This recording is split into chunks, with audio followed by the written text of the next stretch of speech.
Welcome back. You're still with us on Thailand today, and we're here with Mr. Simon Landy.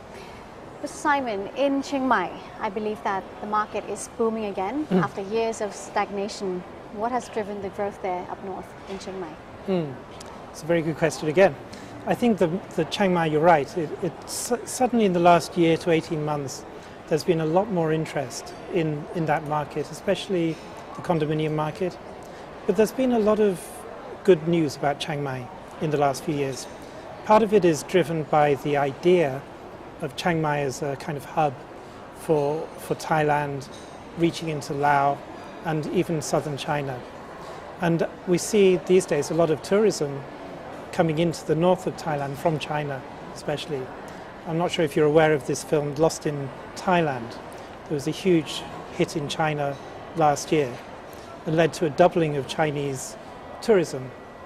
In Chiang Mai? In Thailand generally, but Chiang Mai was one of the destinations featured in this program. And so you get people coming on tours to follow the Lost in Thailand. Ah, right. And of course, MICE has promoted Chiang Mai as one of its MICE cities as well. That's correct. A lot of events are organized there, Yeah. and that's one of the reasons we see a lot of people as well. That's right. And that's become a very big story as well. But the big story for residential developers, I think, has been the move of, again, supply-led, the move of the big Bangkok developers into the market. Sensory have had a couple of projects up there. They're launching another one next week. D Condo, I hear. D Condo, yes, and 900 units. They're like massive. They're very big, they're very big. And there's been a couple of Singaporean developments that have gone down quite well there. So there seems to be some momentum in the market, which is a new thing. And the buyers? They're Buyers are almost, residents of Chiang Mai? Yes, I would say they're mostly Thai, mostly from the north, not necessarily Chiang Mai. Some of them are maybe studying at the university, because a lot of the units are quite small. But yes, some Bangkok buyers definitely as well. Who are the buyers of these projects? I'd say 90% Thai. And it depends really. If you look at the market in Chiang Mai, it's quite different between the inner city market around Niman Hemin and the outskirts. In the inner city market, maybe it's a 70-30 Thai foreign buyers, but in the outskirts it's probably 90% Thai. And that's where where the university is, and a lot of people are buying for student accommodation as well. So yes, it's a Thai market. So this is just the beginning of a growing market. I mean, that it's growing again in Chiang Mai. It's growing again, yes. So which means that the growth can be seen in the next 5 years. Do you continue to see the same trend? Well, I think the trend will mature. At the moment, people are building pretty much the same style of unit. And as the market grows, we should see more differentiation in the product, I think. Now with the AEC to happen in 2015, they say lots of people will be coming into the country. Do you see that as an opportunity for developers in Chiang Mai as well? AEC is a big story for Thailand. Will it happen in 2015? It'll start, but it's a process. It'll take a generation before the whole impact is seen, I think. For me, I think the bigger story is really the growth of Thailand as a hub for the north of ASEAN.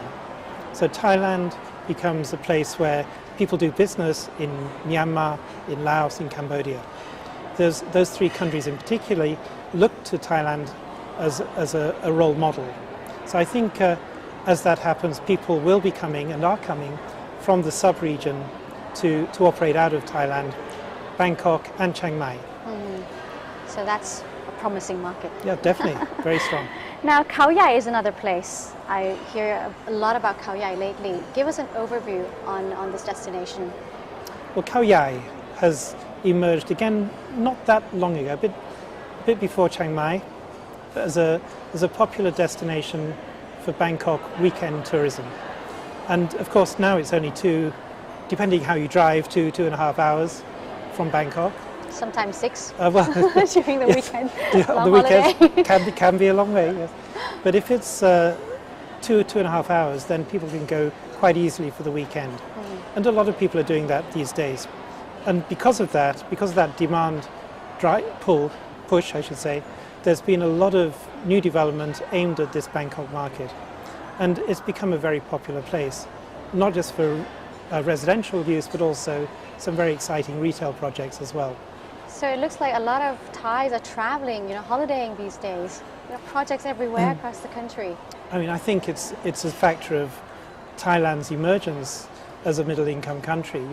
You have the wealth that used to be concentrated at the top is trickling down. You have a strong middle class, and they want to have the things that that they aspire to: a second home, a holiday destination. Mm-hmm. But if you take a look at the projects at Khao Yai, mostly I see things like villas, luxury homes, by the golf course.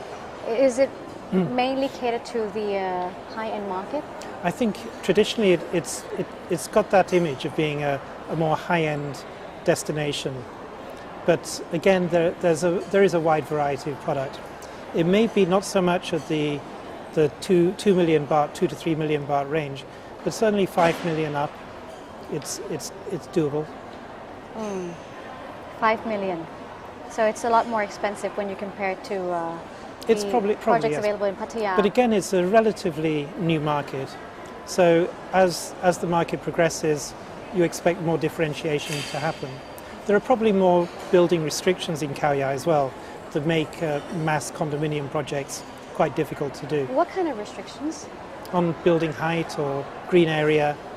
I see. So they're more serious there. I think there's just different regulations. Are there any risk factors for the second home market that we should be aware about? Well, I mean, I think it depends why you're buying and what's the purpose of buying. But if you're going with a reputable developer in an established location, that's generally okay. The risk factors are really in the buying process, and you need to be careful, obviously, that you're buying something that will be built. Obviously, if you buy something that's already got its EIA, its environmental impact assessment, then it's safer than buying something before. But you may not get exactly the unit you want, or it may be a little bit more expensive. So like with any other investment decision, it's a risk-reward calculation. Now, is it safer to go for a listed developer, the bigger developers, than the smaller ones, generally speaking? The listed developers have got very good reputations, they deliver good product, and they tend to deliver on time. So in a sense, it's a safe option, yes, but there are plenty of non-listed developers who are equally good and equally safe. So I think it's not as, unfortunately, it's not as simple as that. So you have to do your research before investing. Know, yes. Now, back to Bangkok. Give us a snapshot on the city, the city's real estate. How has it been doing? Is it been as busy and active like the destinations we mentioned across the country? It's been, well, I think Bangkok's always been the hub. It's always busy. You just need to look out your window and you can see how busy it is as a construction site. And that's not changing. There's plenty of new developers coming on. There have been some constraints recently on development that have led to growth. I wouldn't say slowing down. So the city plan? But the rate of growth has eased off a bit. One factor is definitely the new city plan. Another is just the shortage of construction workers. That's become a bit of an issue for many developers. And the third, of course, is just the fact that prices have reached a level where the people are beginning to feel they're a little bit high in some areas. So we're seeing a moderation in the growth, but still strong potential. And I think what we're also seeing is that a lot of the, if you like, less experienced developers or developers without the strong backing are finding it more difficult, whereas the stronger developers, and I don't just mean the listed developers, I mean strong developers, whether listed or unlisted, who are able to deliver good product that the market requires, are doing very well. And those prices are going up still. I see.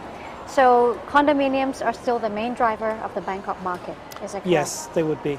Now the problems that you mentioned of the shortage of construction workers, how has the developers coped with this problem, with this issue? There are many ways. I mean, I think it's a planning issue first of all. So you need to pay your workers maybe a bit more than you originally anticipated. So it could be more than 300 baht a day? Well, I don't think it's more, but you've definitely got to pay the 300. So there are many issues involved. You need a good contractors, need good subcontractors who can guarantee the workforce. You could look, some developers are looking more at more modular construction techniques or different types of construction techniques that are not so labor intensive. And of course there are the phasing of the project may be adjusted to suit the market conditions. Let me ask you about an interesting project that was recently launched in one of Bangkok's attractive areas on Rama 4. That is the portrait, Right. which you are overseeing. Indeed we are. Tell us a bit about well, the this portrait is a very exciting project for us because it's a major city centre project located on Rama 4 Road, and its design is very much Manhattan style. It's very dramatic, very beautiful. It has huge facilities in a separate building to the condominium. So it's like you're having your own clubhouse in the condominium. It's 374 units. I think the pricing starts at around 3.994 million baht. And we're launching it next week. You're launching it next week. That's right. And when is the project set to complete? Well, I think it's a 2-year construction program. Okay, so whoever's interested will have to go to Colliers International. Indeed. And that's all the time we have. Mr. Simon, thank you very much for joining us Thank you. today. Thank you. And thanks to our viewers for watching as well. Thailand Today will be back next time with more issues. As for now, have a good day. Sawasdee ka.